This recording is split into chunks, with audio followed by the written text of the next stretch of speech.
My sister. Skimonde. Muchaziva. Kasimaji bohera. Bosho. Wafunga kupiko gorera kunopera kudai.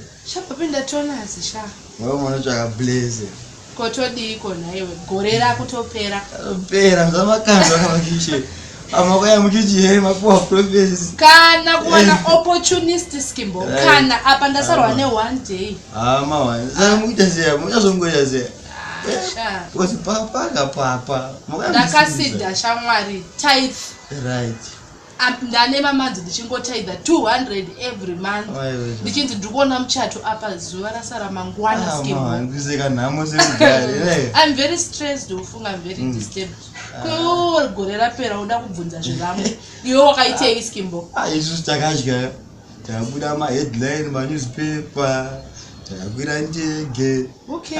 Ndini zvangu bro. Hayi kuti 16 ngari rangu bandi kono kuti vanhu obho vakaomerwa masita. Ndisimega because kana Facebook yangu vana vasitomboposta kuti 2017 zvinei. Papa kai. Because 2016 zvakaramba. At least iwe wakatombodya wana.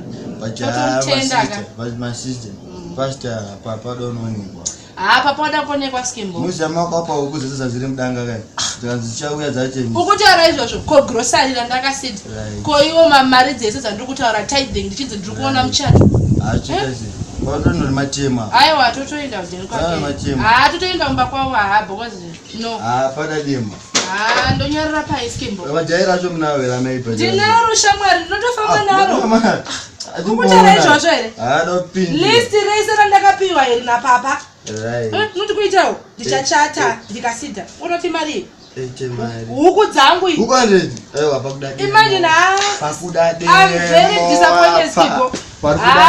Shamwari. Ufunga kuti kuita ikoko. Pakudade. Pakudade skimbo. Pakudade mochopinda ikoko. Aiwa. Pakudade. Pakudade.